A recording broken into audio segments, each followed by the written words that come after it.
Stop scrolling. This might be the most important thing you hear about your health this year. If you feel burning, tingling, or numbness in your hands or feet, there's a very real chance it's not aging. It's a silent deficiency that could be reversed, and most people over 60 are completely unaware of it. What's shocking is this: your nerves may not be permanently damaged at all, they may just be starving. And in the next few minutes, I'm going to show you exactly what's missing, how to fix it, and why some people start feeling relief in as little as 14 days. So stay with me, this could change everything. I'm Dr. Lexa, and before we dive in, hit like, subscribe, and drop a comment if you've ever experienced these symptoms, because what you're about to learn might help more people than you think. Now, I want to start by painting a picture that I think a lot of you are going to recognize. You're somewhere around 60, maybe 65, maybe even 70 years old. You've lived a full, active life. You've worked hard. You've taken care of your family, and then one day you notice something strange. Maybe it starts in your toes, this little buzzing sensation, like a low-level electrical hum that never quite goes away. Or maybe it's your hands. You're trying to button a shirt and your fingers just don't cooperate the way they used to. You drop things more often. You feel unsteady when you walk. The floor doesn't feel quite right under your feet. You go to your doctor. They run some tests, and the word that comes back is neuropathy, peripheral neuropathy. And in a lot of cases, people are told, well, this is just part of aging. We can manage the symptoms, but the damage is done. And that word, damage, it sits in your chest like a stone, doesn't it? But here's what I want you to understand right from the start of this conversation. That narrative, the one that says nerve damage is permanent and progressive and you just have to accept it, that narrative is being seriously challenged by modern neuroscience. Nerves are not as static as we once believed. They have the capacity to regenerate. They have the capacity to heal, and the rate at which they heal or fail to heal is very often tied directly to what's happening at the nutritional and cellular level in your body. And after 60, one particular deficiency becomes so common, so widespread, and so devastating to nerve health that when it's corrected, the results can be nothing short of remarkable. And that deficiency is in a vitamin that most of you have probably heard of, but almost none of you have been told the full story about. I'm talking about vitamin B12. And before you think to yourself, oh, I've heard about B12, I know about B12. I want you to stay with me because I guarantee you there are layers to this story that your doctor has almost certainly never explained to you. The relationship between B12, nerve regeneration, and aging is one of the most important and most underappreciated stories in modern nutritional science. And the 14-day timeline in the title of this video, that's not a marketing exaggeration. That's based on real biological mechanisms that I'm going to walk you through today. So let's start with the basics, and then we're going to go deep. Vitamin B12 is a water-soluble vitamin, and your body cannot make it on its own. You have to get it from your diet or from supplementation. For most of your younger years, if you were eating meat, fish, eggs, dairy, your body was absorbing enough B12 to keep things running smoothly. But here's where it gets complicated after 60. As we age, our stomach produces less of something called intrinsic factor. Now, intrinsic factor is a protein that your stomach makes specifically to help your body absorb B12 from the food you eat. Without enough intrinsic factor, you can eat all the steak and salmon and eggs you want, and your body still won't be pulling adequate B12 out of that food. This is called atrophic gastritis-related malabsorption, and studies suggest that somewhere between 30 and 40% of people over the age of 60 are experiencing this to some degree. 30 to 40%. That's not a small number. That's a massive portion of the older population walking around with depleted B12 levels and having absolutely no idea. Now, why does this matter so profoundly for nerve health? Here's where the biology gets fascinating. Your nerves are surrounded by a protective sheath called myelin. Think of myelin the way you'd think about the rubber insulation surrounding an electrical wire. If the insulation is intact, the electrical signal travels fast, clean, and efficiently from your brain all the way down to your fingertips and toes. But if that insulation starts to break down, the signal gets scattered, it gets distorted, it gets lost along the way. And that's exactly what you experience as tingling, numbness, burning, weakness, and loss of coordination. B12 is absolutely critical, non-negotiable for the synthesis and maintenance of that myelin sheath. Without adequate B12, myelin starts to degrade, and once it starts degrading, the damage compounds over time because your body doesn't have the raw materials it needs to repair what's breaking down. But here's the piece that changes everything. When you restore B12 levels to optimal ranges, particularly through specific forms of supplementation that I'm going to talk about in just a moment, the myelin sheath can rebuild, the nerve fibers can regenerate. And this process, while it does take time in its later stages, often begins showing real, measurable, subjectively felt improvement within 2 to 4 weeks, within 14 days in many cases. The burning starts to ease, the tingling begins to quiet down, the numbness starts to lift. People describe it as though someone is slowly turning the volume down on a noise that they'd gotten so used to. They'd forgotten what silence felt like. Now, I want to talk to you about something that most people don't understand when they go out and buy a B12 supplement, because here's the thing.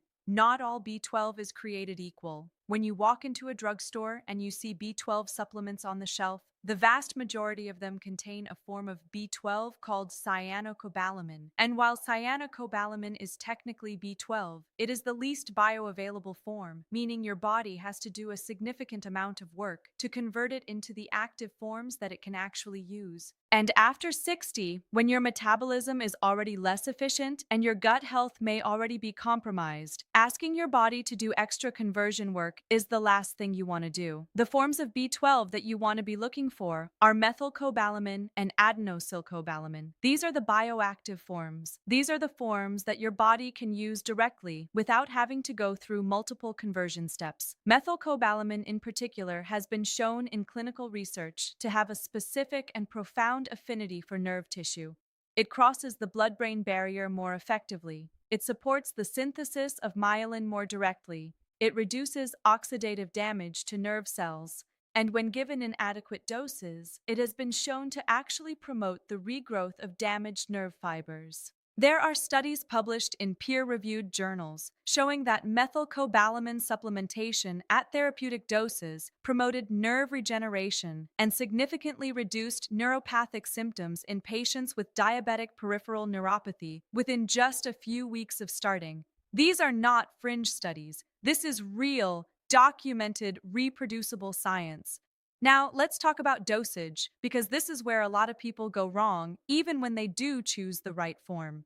The standard recommended daily allowance for B12 is around 2.4 micrograms per day, and that amount is sufficient to prevent the most severe deficiency symptoms in a healthy young adult with normal absorption. But if you are over 60, if you already have measurable neurological symptoms, if you have any degree of absorption impairment, that amount is almost certainly not enough to move the needle therapeutically. The doses used in clinical studies that showed nerve regeneration benefits were significantly higher. We're often talking about doses in the range of 1,000 to 1,500 micrograms per day, and in some clinical settings, even higher when given by injection. This might sound like a lot compared to the standard recommendation, and that's because it is. But B12 is water-soluble, meaning your body excretes what it doesn't use. So, toxicity at even these elevated doses is extraordinarily rare. However, I do want to be very clear here. Before you start any new supplementation protocol, especially at therapeutic doses, you should talk to your doctor, get your B12 levels tested, and work with a healthcare provider who understands the nuances of B12 therapy. I say this not to put a disclaimer on the conversation, but because your specific situation matters, and the right approach for you might be slightly different from the general framework I'm describing.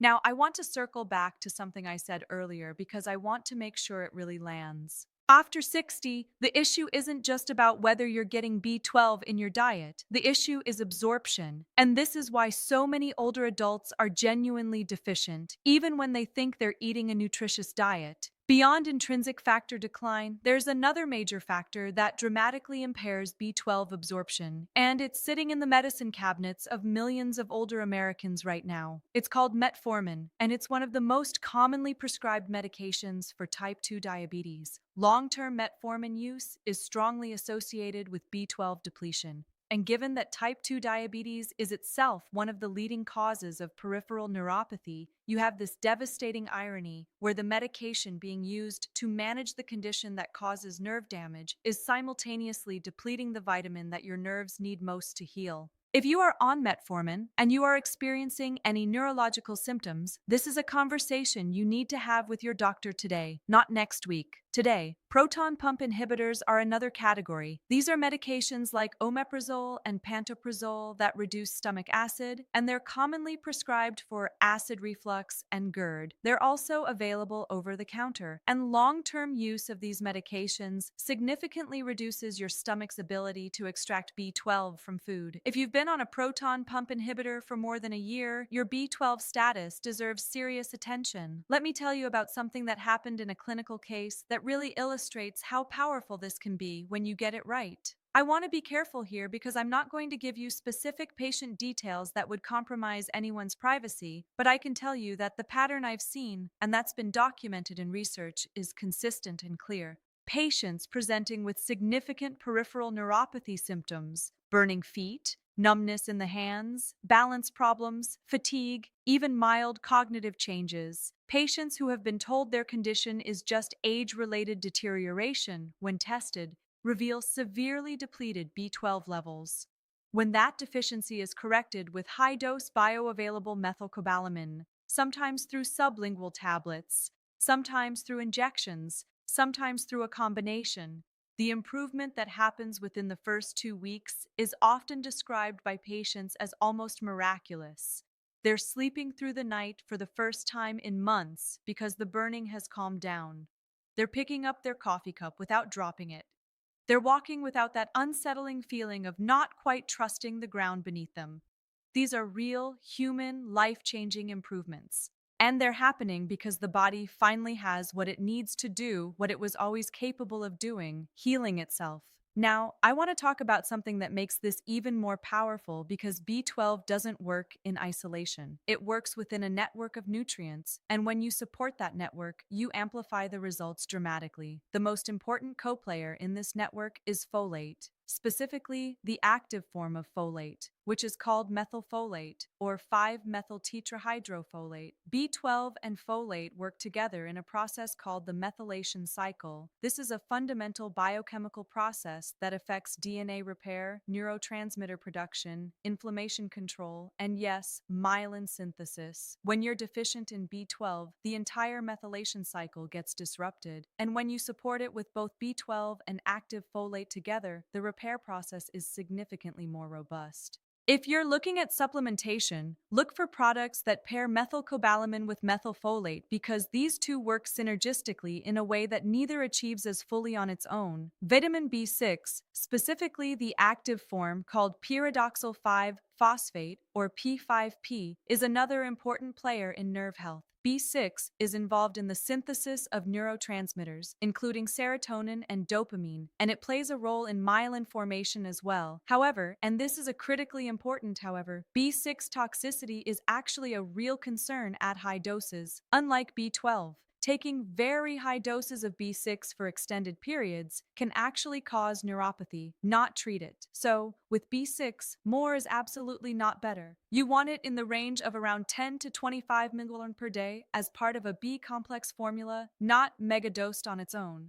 Alpha-lipoic acid is another compound that has earned serious scientific credibility in the context of nerve health, and I'd be doing you a disservice if I didn't mention it in this conversation. Alpha-lipoic acid is a powerful antioxidant, and it has a unique property that most antioxidants don't have. It's both fat-soluble and water-soluble, meaning it can access and protect virtually every compartment of your cells, including the mitochondria inside nerve cells. Research in diabetic neuropathy has shown that alpha-lipoic acid supplementation can reduce pain, tingling, and numbness significantly, and it appears to work particularly well when combined with B vitamin therapy. The typical dose used in research is between 600 and 1,200 milligrams per day, and the R-alpha-lipoic acid form is more bioavailable than the synthetic S form that's often found in cheaper supplements. Magnesium is something else I want to touch on because it's so fundamentally involved in nerve function and yet so commonly deficient in older adults. Magnesium is involved in over 300 enzymatic reactions in the body, many of which directly influence nervous system function. It helps regulate the activity of NMDA receptors, which are involved in pain signaling. It supports mitochondrial function in nerve cells. It helps modulate the inflammatory response that contributes to nerve damage. And it's depleted by many common medications, by stress, by poor sleep, and by the same dietary insufficiencies that contribute to B12 depletion. If you're addressing nerve health without addressing your magnesium status, you're potentially leaving a significant piece of the puzzle on the table. Now, I want to talk about something that goes beyond supplementation because the most powerful approach to reversing nerve damage is always a comprehensive one. Diet matters enormously here. The foods that are richest in natural B12 include beef liver, which is probably the single richest food source of B12 on the planet, clams, sardines, salmon, beef, eggs, and dairy products. If you're eating these foods regularly, you're getting good dietary exposure to B12. But remember what I said about absorption. If your intrinsic factor production is compromised, dietary intake alone may not be enough, which is why sublingual or injectable forms of methylcobalamin can be so effective. They bypass the gut absorption pathway entirely and deliver B12 directly into the bloodstream. Anti-inflammatory eating is another critical piece of this. Nerve damage is not just a deficiency issue. It's also driven and sustained by chronic inflammation. The standard American diet, which is high in processed foods, refined sugar, industrial seed oils, and ultra-processed carbohydrates, creates a pro-inflammatory environment throughout the body that actively works against nerve repair. Shifting toward a diet that's rich in colorful vegetables, omega-3 fatty acids from sources like salmon and sardines and walnuts and flaxseed, high-quality protein, and healthy fats from things like olive oil and avocado. This kind of dietary shift creates the biochemical environment in which nerve repair can actually take place most effectively. Food is not just fuel. Food is literally the raw material from which your body builds everything, including the myelin sheaths around your nerves. Blood sugar management is something I have to address as well, because chronically elevated blood sugar is one of the most destructive forces for nerve tissue in the human body. Advanced glycation end products, or AGEs, form when sugar molecules bind to proteins and fats in your body, and they cause widespread damage to blood vessels and nerves. This is why diabetes is so strongly linked to peripheral neuropathy. Even if you don't have a diabetes diagnosis, if you're regularly experiencing blood sugar spikes and crashes, if you're carrying extra weight, particularly around the midsection, if you're sedentary, your blood sugar regulation may be contributing to nerve damage in ways that undermine everything else you're doing for your health. Reducing refined carbohydrates, prioritizing fiber, eating protein with every meal, getting regular movement, these things all support healthier blood sugar patterns, which in turn supports healthier nerves. Movement itself is something I want to highlight specifically because it's so often overlooked in conversations about nerve health.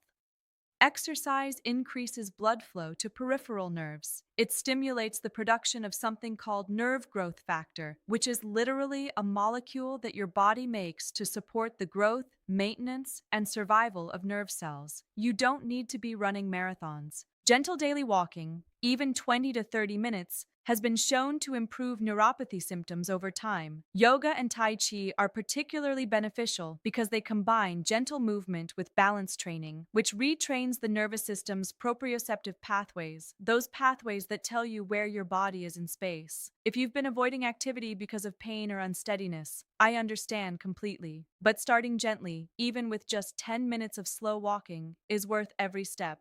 Let me also take a moment to talk about sleep, because this is the window during which your body does the vast majority of its repair and regeneration work. Your nervous system is no exception. During deep sleep, your brain essentially flushes out metabolic waste products through a system called the glymphatic system. This process is critical for neurological health. Chronic sleep deprivation or poor quality sleep impairs this process and contributes to neurological decline. If you're waking up multiple times a night because of burning or tingling in your feet and legs, addressing those neuropathy symptoms directly through the nutritional strategies we've discussed can actually improve your sleep quality, which then creates a positive feedback loop. Better sleep means better repair, which means improved neuropathy symptoms, which means better sleep. Getting that cycle moving in the right direction can be a genuine turning point. I also want to touch on something that doesn't get talked about enough in the context of nerve health, and that's stress. Chronic psychological stress elevates cortisol levels, and chronically elevated cortisol depletes B vitamins, impairs sleep, promotes inflammation, and constricts blood vessels, including the tiny capillaries that supply oxygen and nutrients to peripheral nerves. Stress management isn't a soft, optional add-on to a nerve health protocol. It's a core component, whether that means meditation, deep breathing exercises, time in nature, social connection, prayer, whatever works for you and brings your nervous system into a calmer state. Make it a non-negotiable part of life. Now, I know some of you watching this are thinking, this all sounds great, but how do I know if B12 deficiency is actually my problem? And that's a completely fair question. The answer is to get tested. Ask your doctor to run a serum B12 test. This is a standard blood test, widely available and not expensive. Now, here's an important nuance. The standard lab range for B12 typically flags levels below about 200 pg/ml as deficient. But many functional medicine practitioners and neurologists who specialize in this area believe that neurological symptoms can occur at levels that standard labs would consider normal, anywhere from 200 to 400. Some experts argue that optimal levels for neurological health are closer to 500 to 1000 pg/ml. If you're coming back with a result that your doctor says is fine, but you're still experiencing symptoms, it may be worth asking specifically about where your number falls and whether a trial of B12 supplementation at higher doses would be worth exploring. There's also a test called methylmalonic acid, or MMA, and another called homocysteine. Both of these are more sensitive markers of functional B12 status than the serum B12 level alone. When B12 is deficient at the cellular level, MMA levels rise and homocysteine levels rise. Elevated homocysteine in particular is associated with both neurological damage and cardiovascular risk. Having these tests run alongside a standard serum B12 gives you a much more complete picture of what's actually happening with your B12 status at the cellular level. So let me bring this all together for you because I want you to leave this video with absolute clarity about what the key takeaways are. If you're over 60 and you're experiencing any form of neuropathy symptoms, tingling, numbness, burning, weakness, balance problems, the very first thing you should do is get your B12 levels tested, including MMA and homocysteine if possible. If deficiency is confirmed or even suspected, work with your doctor to start a high-dose methylcobalamin protocol. Support that protocol with active folate, with a reasonable dose of P5P, and consider adding alpha-lipoic acid and magnesium. Shift your diet toward anti-inflammatory, nutrient-dense whole foods. Manage your blood sugar, move your body gently and consistently, prioritize your sleep, and manage your stress because every one of these factors either supports or undermines your body's capacity to do what it is fundamentally designed to do, which is heal. The 14-day timeline is real. It's not guaranteed for everyone at the same rate because the degree of deficiency, the duration of the damage, and individual biology all play a role. Some people feel significant relief within days, others take longer, but the direction of change, when you get this right, is almost always positive. And that positive direction, that first sign that things are getting better rather than worse, that is the moment that changes everything for people. Because once you feel that, once you experience that first real reduction in the burning, that first morning where you wake up and your feet don't immediately hurt, you know that healing is possible. And that knowledge is powerful beyond measure. I am Dr. Lexa, and my mission on this channel is exactly this: to give you the information that can make a real difference in your life in the language of real human beings, without the jargon, without the dismissiveness, without the assumption that because you're over 60, you should just accept decline as inevitable. You should not accept that. Your body has remarkable capacity for healing at every age, and your job, our job together, is to give it every possible advantage. If this video helped you, if something I said today clicked for you or gave you a new direction to explore, Please hit that like button because it genuinely helps more people find this content and it tells me that I should keep making videos like this one. Subscribe if you haven't already because I put out new content every week covering the most important topics in health and longevity after 60. And leave me a comment below. Tell me whether you've dealt with neuropathy symptoms. Tell me what's worked for you and what hasn't. I read every single comment, and your experience matters not just to me, but to everyone else in this community who's on the same journey. And if there's someone in your life, a parent, a sibling, a friend, who's struggling with nerve pain or has been told their nerve damage is just something they have to live with, please share this video with them because sometimes the most important information is the information we share with the people we love. I'll see you in the next one.